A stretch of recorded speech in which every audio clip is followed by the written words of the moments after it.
नमस्कार, स्वागत है आपका इंडिया न्यूज़ इन खबर में और मैं हूं मनोज कुमार। पिछले 5 अगस्त को जिस दिन से कश्मीर का संवैधानिक दर्जा बदला, तब से पूरे देश की निगाहें लगी हुई हैं कि कब वहां पे अमन चैन बहाल होगा, कब वहां स्थिति में सुधार होगा। यूं कहें कि सामान्य जनजीवन वहां पे बहाल होगा, इस पर सबकी निगाहें लगी हुई हैं।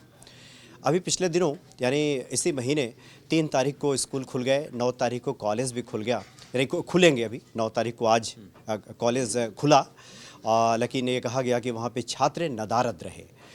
और ये भी कहा गया कि वहाँ से जो खबरें निकलकर सामने आई कि बहुत सारे उद्योगपतियों ने, बहुत सारे दुकानदारों ने दुकानें तो खोली, लेकिन सांकेतिक तौर पे विरोध भी दर्ज कराया। निजी वाहन दिखाई दिए, जम्मू कश्मीर की सड़कों पे जाम की भी स्थिति बनी, लेकिन वो अमन चैन या जिसकी हम उम्मीद कर रहे थे, जो कि 66 दिन बीत चुका है, अब तक वहाँ पे जनजीवन सामान्य हो जाना चाहिए था, ऐसी हम उम्मीद लगाए बैठे थे। तो कश्मीर की स्थिति क्या है, सूरत हाल वहाँ का क्या है, और क्या हम मान सकते हैं कि धीरे धीरे वहाँ का जो जनजीवन है वो पटरी पे लौट रहा है, स्थिति सामान्य हो रही है, या फिर वहाँ अभी भी स्थिति अभी नाजुक है और अभी और इंतज़ार करना होगा। इस पे हम बात करेंगे। हमारे साथ विद्याशंकर तिवारी जी हैं और राकेश पांडे जी हैं। राकेश पांडे जी बताएं, चूँकि 66 दिन बीत चुका है और उम्मीद तो ये की जा रही थी, चूँकि एक बात का जिक्र हम और करेंगे, चूँकि ये कहा जाता है कि जैसे जीवन के लिए सांस की आवश्यकता होती है ना, वैसे ही लोकतंत्र में विश्वास की आवश्यकता होती है। लोकतंत्र बगैर विश्वास के नहीं चलता। तो क्या जम्मू कश्मीर में अभी वो विश्वास का माहौल बन नहीं पाया है, ये कहा जाए क्या? देखिए, इसको 2 तरीके से देखने की ज़रूरत है। अगर आप कहेंगे कि अभी नहीं बन पाया है, तो क्या पहले बहुत विश्वास का माहौल था? ज़रूरत क्यों थी और बार बार इस बात की चर्चा क्यों हुई कि 370 को हटाना ज़रूरी था और 35 को हटाना ज़रूरी था? अगर जम्मू कश्मीर अखंड भारत का हिस्सा है और देश के दूसरे राज्यों में जिस तरीके से लोगों को अधिकार मिलते हैं, तो वहाँ के लोगों को भी अधिकार मिले, इस बात की चर्चा हो रही थी। खैर, एक अलग मसला है और इस पर पिछले 3 महीनों में काफ़ी चर्चा हुई है, तो इसलिए उस पर चर्चा ना करें। दूसरी बात है, देखिए, ये बात तो बीजेपी के भी लोग स्वीकार करते हैं। राम माधव का बयान कुछ दिन पहले था कि कश्मीर के अंदर, घाटी के अंदर कुछ जगहों पर समस्याएं हैं। जम्मू के अंदर समस्या नहीं है, लद्दाख के अंदर समस्या नहीं है, पूरे कश्मीर में भी समस्या नहीं है, लेकिन कुछ 2-3 जिले हैं जहां पर समस्या है। और वहां पर देखिए, पहले भी वहां पर भी आप देखिए, पहले भी अशांत कितना हिस्सा था। घाटी के 3-4 जिलों को आप ले लीजिए तो सबसे ज़्यादा अशांत वही रहे हैं और वहीं पर सबसे ज़्यादा गतिविधियां वहां भी होती रही हैं। तो ये तो आप नहीं कह सकते हैं कि बिल्कुल समस्या नहीं है और लोग हाथों हाथ लेकर उन 3-4 जिलों में विरोध होगा जब पूरी तरीके से पाबंदियां हट जाएंगी। धीरे धीरे पाबंदियां हटाई जा रही हैं। ये बात सही है कि पूरी तरीके से स्थिति सामान्य नहीं है। आप स्कूलों का जिक्र कर रहे थे, चूंकि आज की चर्चा भी इसीलिए है। 5 तारीख को स्कूल खुले, आज कॉलेज खुल गए। जहां पर 3 महीने तक इतनी पाबंदियां रही हों, तो आप क्या उम्मीद करते हैं कि स्कूल खुलते हैं और अगले 1 हफ्ते में पूरी तरीके से स्थिति सामान्य हो जाएगी और पहले जैसे बच्चे जाते थे वैसे ही जाने लगेंगे? मुझे ऐसा लगता है व्यक्तिगत तौर पर नहीं। आप मान लीजिए कि आप नोएडा में हैं, दिल्ली में हैं या फिर देश के दूसरे हिस्से में हैं, अगर किसी कारणवश एक मैं सपोज दैट वाली सिचुएशन, अगर 10 या 15 दिन किसी वजहों से कर्फ्यू लगा रह जाता है और अगले दिन अगर कर्फ्यू खोल दिया जाता है, तो क्या अगले 2 या 3 दिन में आप अपने घर के बच्चों को स्कूल भेज देंगे? मुझे लगता है कि अधिकतर माँ बाप इससे परहेज करेंगे। उन्हें लगेगा कि 3-4 दिन और वेट कर लेते हैं, स्थिति थोड़ा सा सामान्य। तो 3-4 दिन कहीं के पेरेंट्स वेट क्यों करते हैं? स्थिति सामान्य हो जाए। उन्हें नहीं विश्वास हो पाता है कि बाहर जाने पर स्थिति सब कुछ ठीक रहेगी, नहीं रहेगी, कब क्या। तो उन 3-4 जिलों में पहले भी आतंकी गतिविधियां, फिर तो मेरा सवाल तो वहीं पे फिर कायम है। वही तो हम कह रहे हैं। आपने कहा कि देखिए, पहले क्या विश्वास का माहौल था, चलिए मान लेते हैं नहीं था, लेकिन हमने बेहतरी की तरफ कदम उठाने के लिए कदम उठाए थे। कैसे कह सकते हैं कि बेहतरी की तरफ कदम नहीं उठा है? ये तो वक्त देना पड़ेगा ना। देखिए, विश्वास का माहौल, लोग इसको किस तरीके से एक्सेप्ट कर रहे हैं, इसमें वक्त लगेगा। और मुझे लगता है कि जब पूरी तरीके से पाबंदियां हट जाएंगी, पूरी तरीके से लोग निकलने लगेंगे, जब पॉलिटिकल जो इम्प्रिजन्स हैं वो बाहर निकलेंगे, जब सारी एक्टिविटीज़ पूरी तरीके से ओपन हो जाएंगी, उसके बाद असल तस्वीर सामने आएगी और तब आप कैलकुलेशन करने की स्थिति में होंगे कितना लोगों ने स्वीकार किया, कितना विश्वास बढ़ा, नहीं बढ़ा। खासतौर पर मैं स्कूल के परिप्रेक्ष्य में कह रहा हूँ। मुझे लगता है कि इतनी जल्दी इसको कैलकुलेट करना बहुत बेहतर नहीं है, या फिर आप कैलकुलेट कर नहीं सकते हैं। अच्छा, विद्याशंकर तिवारी जी से पूछते हैं। देखिए, इस तरह के सवाल जब बीजेपी के प्रवक्ताओं से पूछा जाता है ना, तो उनका ये कहना होता है कि इतनी घबराहट और हड़बड़ाहट क्यों? कई बार ऐसे मौके आए हैं कि 6-6 महीने तक वहाँ कर्फ्यू रहा है। तो ऐसे में अगर स्थिति सामान्य होने में थोड़ा वक्त लग रहा है, इंतज़ार तो करना चाहिए। नहीं, इंतज़ार कीजिए। इंतज़ार करने के अलावा आपके पास कोई विकल्प भी नहीं है, क्योंकि आपने इतना बड़ा डिसीजन लिया है। लेकिन सिर्फ बात स्कूल और कॉलेज की नहीं है। स्कूल खुले 3 तारीख को, कॉलेज खुले 9 तारीख को, और बीच में भी अटेम्प्ट लेने की कोशिश की गई थी। इसके अलावा जो वहाँ के व्यापारिक प्रतिष्ठान हैं, दुकानें वगैरह हैं, उनको भी खोलने का टाइम दिया गया, लेकिन वो सुबह 11 बजे तक खोले, 1-2 घंटे के लिए, फिर बंद कर लिया। तो अब जो है ना, कश्मीर में जो स्ट्रेटजी दूसरी तरफ से बन रही है, वो दूसरी बन रही है। अब वो ये स्ट्रेटजी बनाई जा रही है कि जैसे ये हटाते हैं अपना कर्फ्यू, तो हम उसका सपोर्ट नहीं करेंगे। यानी कि बाज़ार में रौनक कब लौटेगी? जब लोग आएंगे, दुकानें खुलेंगी, चहल पहल होंगी। ठीक ऐसे ही स्कूल कॉलेज में कब रौनक लौटेगी? जब बच्चे आएंगे। तो यदि वहाँ पे वो लोग स्ट्रेटजिकली ये डिसाइड करते हैं कि हम अपने बच्चे स्कूल में नहीं भेजेंगे, कॉलेज में नहीं भेजेंगे, बाज़ार नहीं खोलेंगे तो सिम्बॉलिक खोलेंगे और उसके बाद फिर बंद कर लेंगे, हमें गवर्नमेंट के मूव को सपोर्ट नहीं करना है। यदि वो ऐसी स्ट्रेटजी बनाते हैं तो ये फिर सोचने वाली बात होगी कि इसी स्ट्रेटजी को कैसे काटा जाए। क्योंकि देखिए, कश्मीर जो घाटी है उसमें 10 ज़िले हैं, उसमें शोपिया, कुलगाम और अनंतनाग वाला जो इलाका है उसमें ज़्यादा प्रॉब्लम है। तो वहाँ की काट कैसे आप ढूंढेंगे? क्योंकि अभी मैं एक रिपोर्ट पढ़ रहा था, तो अमेरिकन कांग्रेस की जो कमेटी है उसने भी कहा कि भाई आप वहाँ से पाबंदी हटाइए। सुप्रीम कोर्ट ऑलरेडी केंद्र सरकार से जवाब मांग चुका है। माना कि सुप्रीम कोर्ट में एक दो बार आप और अपना वो बढ़वा लेंगे, टाइम बढ़वा लेंगे, इससे ज़्यादा और कुछ नहीं हो सकता।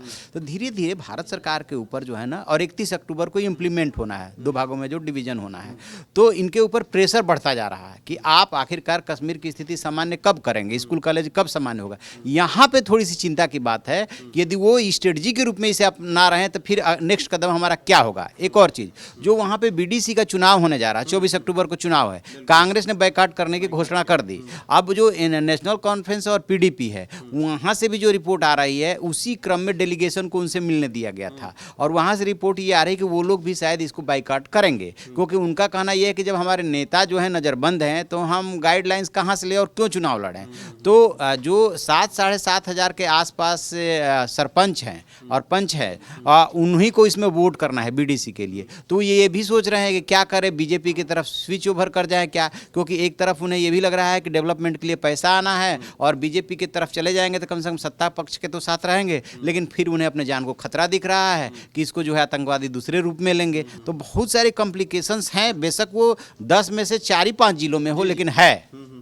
अच्छा राकेश जी, एक बात बताएं आप। देखिए, लोकतंत्र का तकाजा होता है कि सत्ता और जनता के बीच संवाद स्थापित हो और विश्वास का माहौल बने। अब सोचिए जरा कि घाटी में जहाँ पे लैंडलाइन सेवा तो बहाल है, इंटरनेट अभी तक स्थगित है, मोबाइल सेवाएं चल नहीं रही हैं, ऐसे में आप ये कह रहे हैं कि पेरेंट्स ने बच्चों को इसलिए नहीं भेजा क्योंकि 2-4 दिन सामान्य स्थिति होने में लगेगी। इस परिस्थिति में हालात सामान्य हो जाएंगे, ये लगता है आपको क्या? देखिए, 2-4 बातें हैं। जो बात विद्या सर कह रहे थे, आप इस बात को समझिए कि अगर दुकानदार जो स्ट्रेटजी अगर ये बना रहे हैं, जिस स्ट्रेटजी को बातचीत कर रहे थे, पिछले 70 सालों में जो उन्हें अगर बरगलाया गया, या फिर जो आप परिभाषा दीजिए कि भाई ये आपकी आइडेंटिटी है 370-35 से, अब ये माहौल तब सुधरेगा जब सरकार इस 70 साल के जो बरगलाया गया जिस परिभाषा के आधार पर, उस परिभाषा को गलत साबित करना होगा। नहीं, संवाद स्थापित होगा तब ना। वही मैं आपको बता रहा हूँ, मैं वही कह रहा हूँ। आपको बहुत जल्दी और बहुत स्पीडी वहाँ पर डेवलपमेंट के प्रोजेक्ट शुरू करने होंगे, संवाद स्थापित करना होगा। ये सरकार को तय करना पड़ेगा कि वो संवाद किस रास्ते स्थापित और कैसे हम लोगों तक पहुँचे। आप 370-35 एक गलत था, ये सरकार को साबित करना होगा, और यही सरकार के सामने सबसे बड़ी चुनौती होगी। संचार माध्यम स्थगित है, लैंडलाइन सेवाएं चालू हैं, लेकिन संचार माध्यम जो मुख्य तौर पे जिस पे सबका एक तरह से भरोसा है और जो सबकी पहुंच तक है, उसको तो स्थगित कर दिया गया है। देखिए, ठीक है, कुछ मैं इसमें, देखिए, जो शासन और प्रशासन में होता है उसको कुछ अधिकार है, और लगता है कि अगर कुछ समय तक फॉर द टाइम, आप ही थोड़ी देर पहले कह रहे थे कि पहले कभी 6 महीने तक भी कर्फ्यू लगा, ठीक है, तो कुछ स्टेप्स लिए जाते हैं, और इन स्टेप्स से अगर बेहतर स्थिति होती है। पहले तो इतिहास गवा रहा है ना कि इंटरनेट अगर बैन नहीं किया जाता, तमाम अलग अलग व्हाट्सएप ग्रुप बने, एक चीज़ सर्कुलेट, कोई इलाके में कहीं ऑपरेशन लॉन्च होता है आतंकियों के खिलाफ, तो एक बड़ा वहाँ पर जो है एहतियाती कदम क्या होता है, वहाँ उस इलाके में इंटरनेट सेवा बंद कर दी जाती है, ताकि जो आपके ग्रुप्स बने हुए हैं उन ग्रुप्स में मैसेजेस का आदान प्रदान ना हो सके। तो ये तो समझिए कि उन इंटरनेट का सहारा लेकर वहाँ पर लोगों को बरगलाया जाता था। अच्छा राकेश जी, ये बताएं कि उस राज्य में जहाँ पे मुफ्ती महबूबा मुफ्ती की बेटी का बयान आया था कि उनका कहना था कि अगर हिरासत का विरोध करोगे, उनका बयान है इस तरह का, तो एक्ट लगाएंगे और 2 साल तक सुनवाई भी नहीं होगी।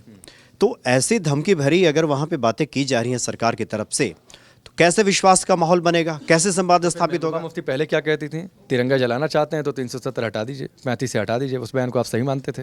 ये देखिए वो अपने हिसाब से सियासत कर रही हैं, केंद्र सरकार अपने स्ट्रेटजी से आगे बढ़ रही है। पहले के बयान भी तो महबूबा मुफ्ती के सही नहीं थे, या अब्दुल्ला किस तरीके के बयान देते थे। ये आप हिंदुस्तान के साथ रहने की बातचीत करते हैं, इसी हिंदुस्तान ने तथाकथित एक आइडेंटिटी भी आपको दी, और आप फिर आप धमकी कहते थे कि भाई तिरंगा जलने लगेगा, खून की नदियाँ बह उठेंगी। इसका क्या मतलब था? तो ये देखिए, ये सियासत अपनी वहाँ पर वो लोग अपने हिसाब से कर रहे हैं, और अब ये वाकई देखना आने वाले समय में दिलचस्प होगा, जिसका विद्या सर कह रहे थे कि 31 अक्टूबर से जो वहाँ पर प्रभावी होना है, 2 राज्य वाला जो कॉन्सेप्ट है, लद्दाख को अलग और फिर उसके साथ जम्मू कश्मीर अलग, तो ये देखना होगा कि इन 1 महीनों में सरकार क्या स्टेप्स उठाती है। और बड़ी चुनौती यही होगी जिसका आप भी जिक्र कर रहे हैं कि लोगों तक संवाद, और साथ ही उन लोगों ने ये कहा कि 370-35 से पहचान थी, ये सरकार को गलत साबित करना होगा। वहाँ पर लोगों को नौकरियाँ मिले, वहाँ पर डेवलपमेंट के काम तेज़ी से हों, लोगों को लगे, ये भरोसा हो, ज़मीनी स्तर पर दिखे कि ये हटा तो केंद्र सरकार का इन्वॉल्वमेंट जब सीधे हुआ है तो वहाँ पर हमें आगे बढ़ने का मौका मिला है। ये मैसेज अगर सामने से दिखेगा तो मुझे लगता है कि देर सवेर स्थिति वहाँ पर नॉर्मल हो सकती है। अच्छा तिवारी जी, आपने देखा होगा कि डोभाल जब जब जाते हैं, डोभाल साहब वहाँ पे संवाद स्थापित करने की कोशिश करते हैं, खाना खाते हैं। उनका कहना भी है कि हम कश्मीरी नाविकों के साथ हम जा रहे हैं और उनको हम कोशिश कर रहे हैं कि मुख्य धारा में लौटें। इंतज़ार तो करना चाहिए ऐसे ऐसे नहीं, इंतजार करने के अलावा वही मैं सवाल उठा रहा हूँ कि अब हमारे पास विकल्प क्या है। डिसीजन इतना बड़ा हो चुका है, अब हो जाने के बाद यदि 10 जिले में से 5 जिले समस्या क्रिएट कर रहे हैं तो स्वाभाविक सी बात है कि लोगों की डिमांड पे या किसी के दबाव में सरकार एकदम से तो सब कुछ हटा नहीं लगी। ठीक है, धीरे धीरे ओपन करके वो देखते हैं कि अच्छा ये डिसीजन लेते हैं तो इसका क्या रिपरकशन दिख रहा है। तो उसी हिसाब से इन्होंने स्कूल, कॉलेज और दुकानें खोली हैं कि इसका पहले देखा जाए। लेकिन वो लोग जो स्ट्रेटजी अपना रहे हैं, ये बात पहले से भी आ रही थी कि एक स्ट्रेटजी ये भी अपनाई जा सकती है। ठीक है, आज तक आपने कर्फ्यू लगाया, अब हम कर्फ्यू लगाते हैं। संवाद स्थापित करने की कोशिश तो कहीं नहीं दिख रही। नहीं, बीच बीच में ये अपने तरीके से वहाँ के प्रशासन के माध्यम से संवाद स्थापित करने की कोशिश करूँ। वहाँ पे दरअसल जो डिस्ट्रिक्ट लेवल की मशीनरी है उसको ये लोग एक्टिव किए हुए हैं। और 2 चीज़ें हैं, पॉजिटिवली देखेंगे तो एक भी वहाँ पे बड़ी घटना अभी तक नहीं हुई है। छोटी मोटी छिटपुट घटनाओं को छोड़ दे तो विरोधी तो कहते हैं कि 9 लाख फौज हटा के देखें, पता चल जाएगा। हाँ, वो तो कहेंगे ही कहेंगे, क्यों हटा लें 9 लाख फौज? जहाँ जहाँ विवादित क्षेत्र हैं दुनिया के, वहाँ यदि फौज हटा लेंगे तो फिर क्या होगा वहाँ पे? ठीक है, विरोधी तो ये बात बोलेंगे, बात उस पर नहीं है।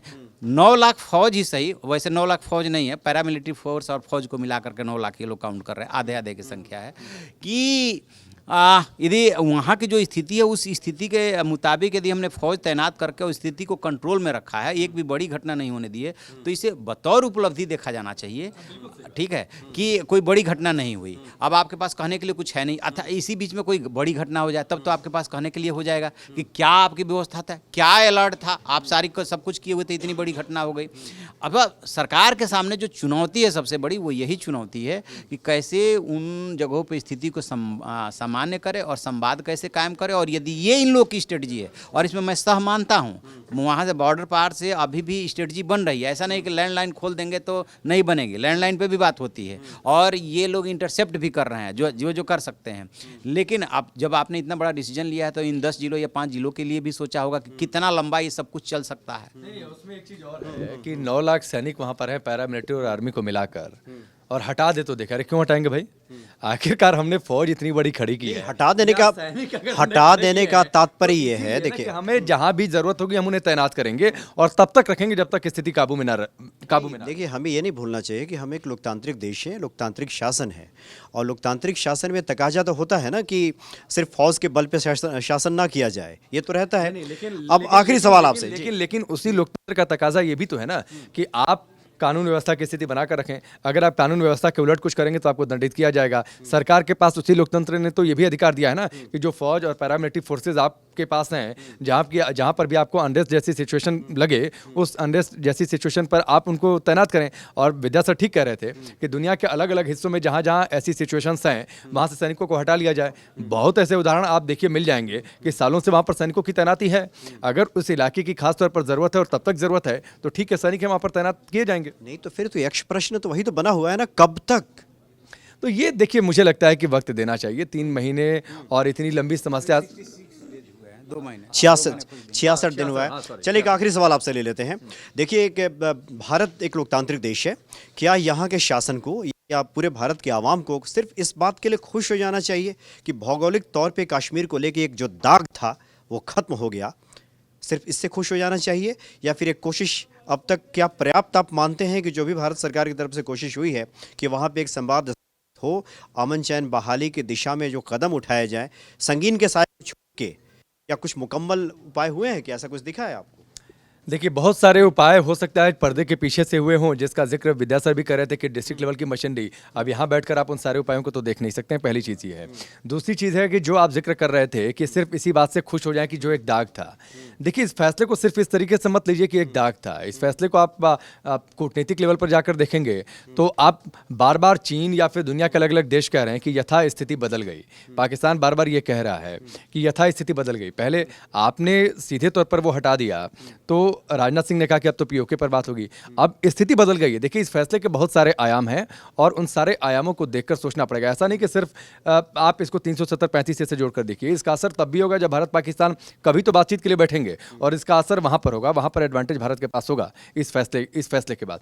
तो ये परिस्थितियां हैं और मुझे लगता है सुप्रीम कोर्ट में भी देखिए तमाम याचिकाएं लंबित हैं और सुप्रीम कोर्ट ने पहली याचिका की सुनवाई के दौरान ये कहा था कि सरकार को जितना वक्त जरूरी लगता है वो वक्त दिया जाना चाहिए स्थिति को सामान्य करने के लिए। बीच बीच में हम समीक्षा करते रहेंगे। तो मुझे लगता है कि 2 महीना इतना पर्याप्त वक्त नहीं हो गया कि हम अभी ये सवाल उठाएं कि सरकार ने सभी कदम उठा लिए, नहीं उठा लिए, क्या नतीजा निकला। मुझे लगता है कि थोड़ा और वक्त मिलना तो चाहिए। चलिए, यानी कि हम लोग की चर्चा से हम इस निष्कर्ष पे जरूर पहुंच सकते हैं कि हमें उतनी ही बातों की जानकारी है जितना कि सरकार बता रही है, बल्कि एक लोकतांत्रिक देश में इस बात का ज़्यादा कहीं तकाजा होता है कि एक पारदर्शिता बढ़ती जाए।